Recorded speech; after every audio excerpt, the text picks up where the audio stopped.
اور مخالفتوں کے بعد پھر ایک بڑی تعداد مخالفین کی تیار ہو گئی اور ایک بڑی تعداد محبین اور صحابہ کی تیار ہو گئی۔ حضور صلی اللہ علیہ وسلم پھر ہجرت کر کے مدینہ تشریف لے گئے، اور پھر مدینہ میں جب ریاست قائم ہوئی تو پھر ریاست کے قیام کے لیے، بقا کے لیے، استحکام کے لیے، ترقی کے لیے پھر سارے کام کرنے تھے۔ اب اس کام کو جب کیا گیا تو اس میں سب سے پہلا مرحلہ بدر کا آ گیا۔ اب جب بدر کا مرحلہ آیا تو بدر میں اب آپ نے جا کے کلمہ نہیں پڑھنا، آپ نے نظریہ نہیں پیش کرنا، اب آپ نے اپنے نظریے پر ثابت قدمی دکھانی ہے۔ جب آپ ثابت قدمی دکھاتے ہیں تو اس میں آپ کو اپنی جان بھی دینی پڑتی ہے۔ تو جب انسان میدان میں جنگ میں اتر کے، جہاد میں اتر کے اپنے خون کو اپنے نظریے پر قربان کرتا ہے تو وہ اس وقت پھر گواہی دے رہا ہوتا ہے اپنے خون سے، وہ یا زبان سے گواہی، اپنے عمل سے گواہی، اپنے مال کی قربانی سے گواہی، اور بالآخر اپنے خون سے بھی گواہی دینا۔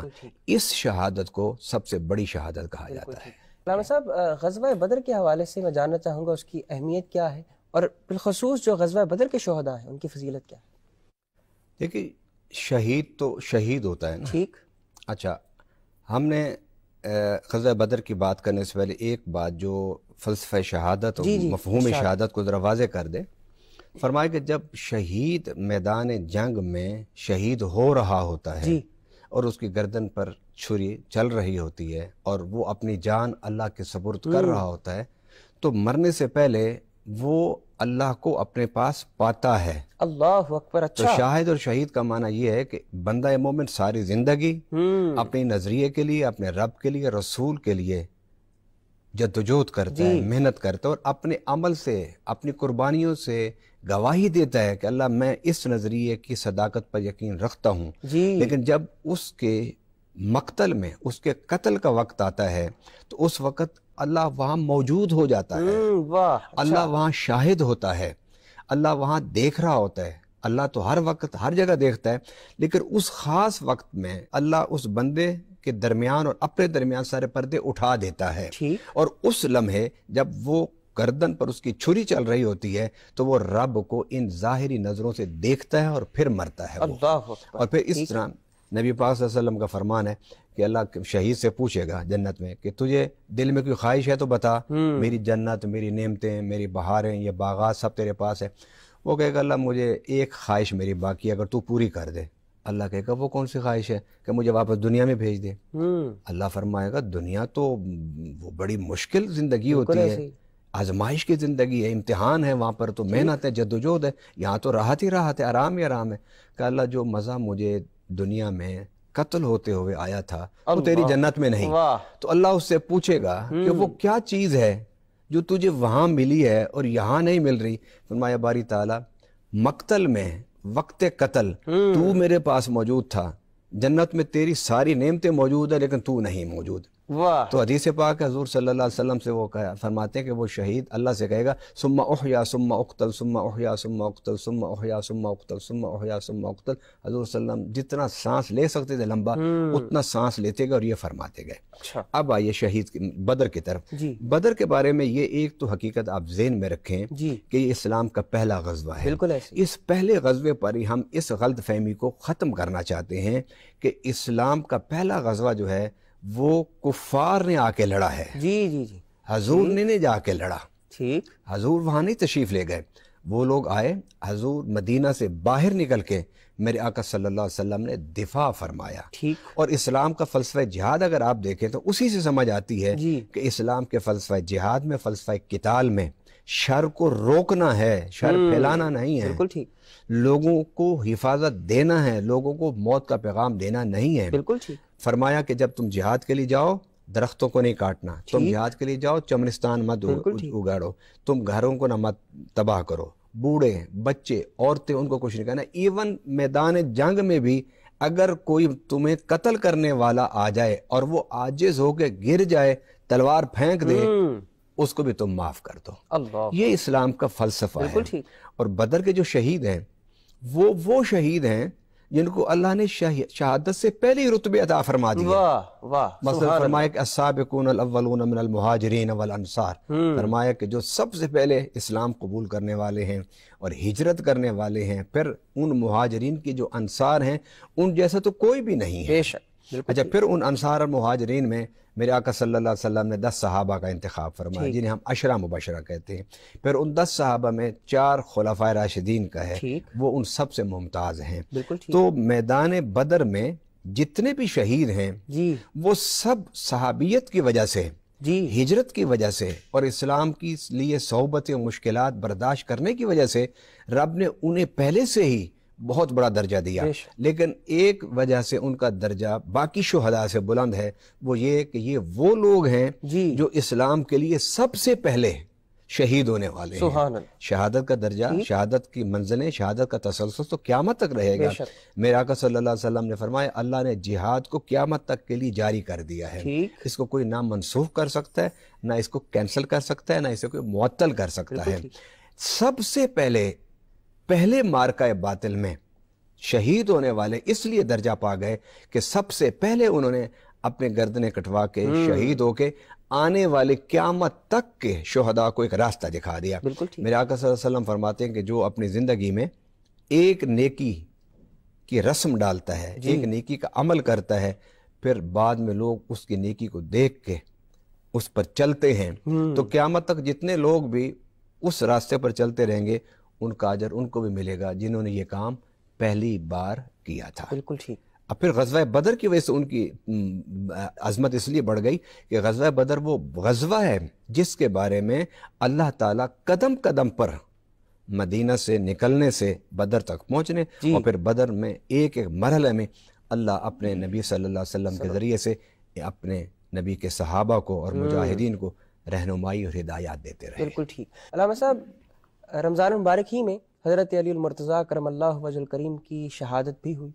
اس حوالے سے میں چاہوں گا کچھ روشنی ڈالیے اس کے تاریخی حوالے پر اور حضرت علی المرتضیٰ کی جو شخصیت ہے اس کی عظمت.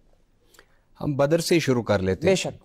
کیونکہ مولا علی کرم اللہ تعالی وجہ الکریم جو پہلا معرکہ تھا اس کے پہلے مجاہد تھے. ٹھیک. اور اس کے کم عمر مجاہد تھے. اچھا. اور نبی پاک صلی اللہ علیہ وسلم کی طرف سے جو لوگ میدان میں آگے نکل کے مبارزت جنہوں نے کی، مقابلے اور چیلنج کا جواب دیا، اس میں بھی مولا علی کرم اللہ تعالی وجہ الکریم شامل تھے. سبحان اللہ. اور مولا علی کرم اللہ تعالی وجہ الکریم نے اپنے مقابل جو ولید تھا اس کو آن میں اس کو قتل کر دیا. لوگ مولا علی کو دیکھ کے کہتے تھے کہ یہ تو بڑا کمزور جسم کے ہیں، نحیف ہیں، تو یہ کیا جنگ کریں گے. لیکن اس نحیف جسم میں اللہ نے اتنی طاقت رکھی تھی کہ وقت آنے پر اس نے خیبر کے دروازے کو تنہا اٹھا لیا تھا. بے شک. تو مولا علی کرم اللہ تعالی وجہ الکریم ہر معرکہ میں نبی پاک صلی اللہ علیہ وسلم کے ساتھ رہے. ٹھیک.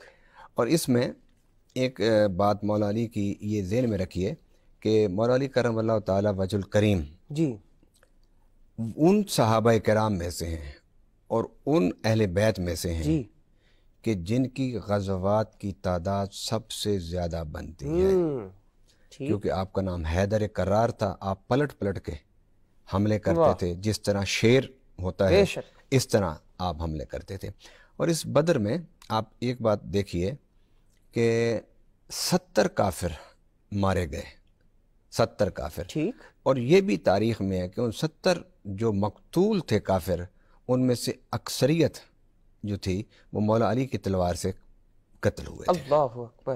اچھا، مولا علی کا کرم اللہ تعالی وجہ الکریم کا اس میدان میں آنا، میدان بدر سے لے کے آخری جنگ تک یعنی فتح مکہ تک، ٹھیک، حضور صلی اللہ علیہ وسلم کے ہمیشہ ساتھ رہے. اور مولا علی کرم اللہ تعالی وجہ الکریم کی یہ ایک فضیلت تھی کہ وہ صرف تلوار چلانے والے مجاہد نہیں تھے بلکہ ایک بہت بڑے عالم بھی تھے. اچھا. اور اتنے بڑے عالم کہ جن کے علم کو خود نبی پاک صلی اللہ علیہ وسلم نے بیان فرمایا کہ انا مدینۃ العلم و علی بابھا، میں علم کا شہر ہوں اور علی اس کا دروازہ ہے.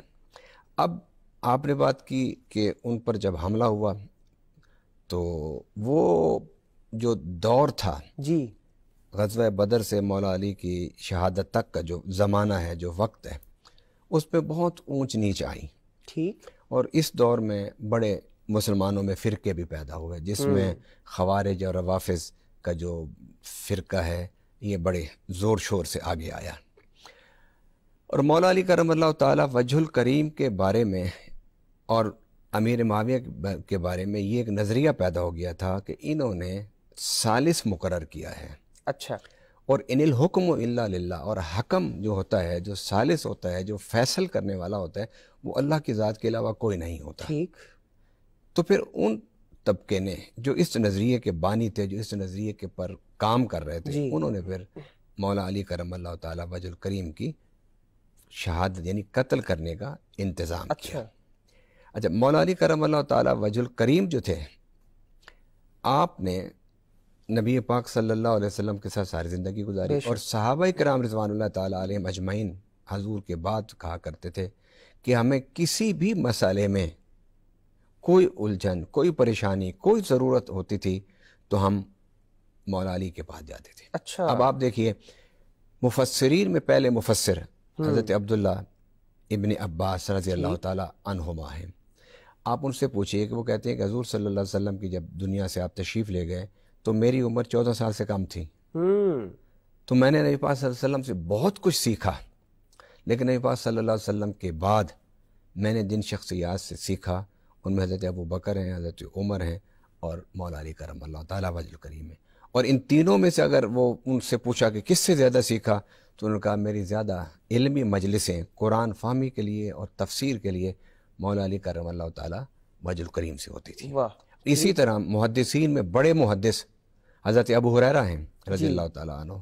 ان سے بھی جب پوچھا گیا تو وہ بھی یہ کہتے ہیں کہ میں نے جتنا حدیث کا ذخیرہ اکٹھا کیا اور سنا، وہ میں نے مولا علی کرم اللہ تعالیٰ وجہ الکریم سے. اور کیوں نہ ایسے ہوتا کہ جب میرے آقا فرما گئے تھے کہ علی جو ہے وہ اس شہر علم کا دروازہ ہے جو شہر میں ہوں، اور اس شہر کا دروازہ علی. بالکل ٹھیک. فلسفہ شہادت پر بات کرتے ہوئے اسی کی روشنی میں یہ جاننا چاہوں گا، اور میں چاہوں گا آپ رہنمائی فرمائیے سننے والوں کی بھی، کہ جہاد کا حکم کس کی جانب سے ہو تو امت کو اور جو قوم ہے اس کو آگے بڑھنا چاہیے تاکہ وہ حملہ آور ہو، تاکہ وہ اس فتنے سے بچ سکے کہ شہادت کے نام پر کہیں گمراہ نہ ہو، کسی اور کے حکم پر حملہ آور نہ ہو جائے. بڑا اہم سوال ہے. اس کا بڑا آسان جواب ہے کہ کس کو جہاد کا حکم دینا چاہیے یا ایتھارٹی کون ہے. بالکل. تو اس کے لیے آپ دیکھ لیں اسلام کے فلسفہ جہاد کو. اللہ تعالیٰ نے کس کو اجازت دی تھی جہاد کی؟ اپنے پیارے حبیب صلی اللہ علیہ وسلم کو، اور فرمایا اذن للذین یقاتلون بانہم ظلموا وان اللہ علی نصرہم لقدیر. ٹھیک. کہ اللہ اجازت دیتا ہے تمہیں جہاد کی، قتال کی. کن کو؟ کہ جو مظلوم ہیں. اور یہ اجازت کیوں ہے؟ کہ ظلم کو روکنے کے لیے. اب اجازت ملی نبی پاک صلی اللہ علیہ وسلم کو. نبی پاک صلی اللہ علیہ وسلم کیا تھے؟ نبی اور رسول اللہ کے حبیب ہونے کے ساتھ ساتھ آپ ریاست مدینہ کے ہیڈ بھی تو تھے نا. آپ سپہ سالار بھی تھے. بالکل ٹھیک. اس مقام پر اس بات کو ذہن میں رکھنا چاہیے کہ اسلامی جو جہاد ہے وہ اسلامی جہاد ریاست کرتی ہے. ٹھیک. ریاست فیصلہ کرتی ہے، ریاست کے ادارے فیصلہ کرتے ہیں، ریاست کے سربراہ فیصلہ کرتے ہیں. ٹھیک. نبی پاک صلی اللہ علیہ وسلم نے آپ دکھا دیجئے کہ 13 سالہ مکی زندگی میں آپ نے جہاد کا آغاز نہیں فرمایا. مدینہ میں آئے، ریاست بنی، اور ریاست کے بننے کے بعد بطور سربراہ ریاست کے میرے آقا صلی اللہ علیہ وسلم نے اپنے صحابہ کے ساتھ، آپ ان کو وزیر کہہ لیں، آپ ان کو مشیر کہہ لیں، آپ ان کو معاون کہہ لیں، آپ ان کو آوان کہہ لیں، ان کو انصار کہہ لیں، کچھ بھی ہوں، کہ اس وقت ایک وہ ریاستیں جو آج اس دور میں بڑی منظم ریاستیں ہیں، ادارے ہیں، ان کے اندر کام ہے، انتظامیہ ہے، عدلیہ ہے، وہ ریاست نہیں تھی. حضور صلی اللہ علیہ وسلم ہی سارے کام کیا کرتے تھے. سربراہ مملکت بھی آپ تھے، مفتی بھی آپ تھے، امام بھی آپ تھے، خطیب بھی آپ تھے، سپہ سالار بھی آپ تھے، قاضی بھی آپ تھے. سارے کام آپ کرتے تھے. تو اسلامی فلسفہ جہاد کے مطابق جو جہاد کا فیصلہ ہے اور جہاد کو کرنا ہے یہ ریاست کی ذمہ داری ہے. اور اگر کوئی الگ ہو کے کسی بھی ملک میں قتال کرنا چاہے تو وہ قتال تو ہو سکتا ہے لیکن اس کو اسلامی جہاد ہم نہیں کہہ سکتے۔ اچھا، اگر کوئی اسلامی ریاست میں ریاست کے قوانین سے ہٹ کے کوئی قتال یا جہاد کرنا چاہتا ہے وہ اللہ کے نزدیک ماجور نہیں ہوگا، کیونکہ رب نے ایک نظم و ضبط ہر چیز کا مقرر فرما دیا ہے۔ آپ اس نظم و ضبط کے مطابق چلیں گے تو ٹھیک ہے، اگر آپ اس نظم و ضبط سے ہٹ کے کام کریں گے تو اسے فساد کہتے ہیں۔ ٹھیک، اور آپ کو پتہ ہے قرآن پاک میں رب العالمین نے فساد کی بڑی مذمت کی ہے۔ اس حقیقت کو اس لیے بھی آج واضح کرنے کی ضرورت ہے کہ نبی پاک صلی اللہ علیہ وسلم نے جس جہاد کو شروع کیا تھا وہ جہاد ریاست کی بقا کی خاطر تھا، ریاست کی استحکام کی خاطر تھا، اور جو ظالم تھے جن کا کوئی مذہب نہیں تھا، کوئی دین نہیں تھی، کوئی فکر نہیں تھا، صرف ان کے دل میں حسد تھا، بغض تھا، عناد تھا، کہ ایک وہ شخص جو تن تنہا مکہ کی سرزمین میں کھڑے ہو کے اعلان توحید بلند کرتا ہے اور لوگوں کو اللہ کی طرف بلاتا ہے، پھر اس پر اور اس کے ساتھیوں پر بے پناہ تشدد کیا گیا، اور پھر اس تشدد کے بعد اس کے گھر کا تلواروں کے ساتھ گھیراؤ کیا گیا، رب وہاں سے بھی اس کو بچا کر لے گیا۔ اس کو یہ عناد، ان کو یہ بغض، اور ان کو یہ خطرہ تھا کہ اگر یہ اس جزیرۃ العرب میں کامیاب ہو گئے تو پھر ہمارے سروں پر سرداری کے تاج نہیں رہیں گے۔ اس لیے ان لوگوں نے مخالفت کی اور اسلامی ریاست کو مٹانے کے لیے، مسلمانوں کو ختم کرنے کے لیے، کیونکہ ان کو ایک زوم تھا، ایک گھمنڈ تھا ان کو کہ مسلمان بڑی تھوڑی سی تعداد میں ہیں، اور واقعی ایسے ہی تھا۔ بدر کے میدان میں وہ 1300 کے قریب تھے جی، اور مسلمان جو تھے وہ 300 تھے۔ بالکل ٹھیک، ان کے پاس تلواریں ہر بندے کے پاس تھی، یہاں چند تلواریں تھیں، بالکل ٹھیک، ادھر نیزے تھے، بھالے تھے، خنجر تھے، ادھر کچھ بھی نہیں تھا۔ ادھر وہ تازہ ہو کے لڑ رہے تھے، ادھر ان کے منہ میں روزے تھے، بالکل، اور ادھر گھوڑے تھے، اونٹ تھے، خچر تھے، ادھر چاندے گھوڑے اور ایک آدھ اونٹ تھا ادھر۔ تو ان حالات میں ان کا یہ گھمنڈ تو بالکل ٹھیک تھا کہ ہم ختم کر دیں گے، لیکن رب کا بھی تو فرمان ہے نا کہ جنگیں جو ہوتی ہیں وہ جیتی جاتی ہیں یقین سے، اعتماد سے اور توکل سے جیتی جاتی ہیں، جنگیں اسلحے کی زور پر نہیں جیتی جا سکتی۔ لہٰذا اسلام کے فلسفہ جہاد کو واضح کرنے کے لیے ضروری ہے کہ آپ وہ آیات جو غزوہ بدر کے موقع پر یا اس سے پہلے نازل ہوئی ہیں ان کو پڑھیے، پھر اس کے بارے میں جو نبی پاک صلی اللہ علیہ وسلم نے اس کی وضاحتیں فرمائی ہیں ان کو پڑھ لیجئے، تاکہ ہم اگر اپنی جان اللہ کے سپرد کرتے بھی ہیں، شہید بھی ہوتے ہیں، تو کم سے کم ہم راستہ تو وہ اختیار کریں جو ہمیں دین نے دیا، شریعت نے دیا، سنت نے دیا۔ بالکل ٹھیک۔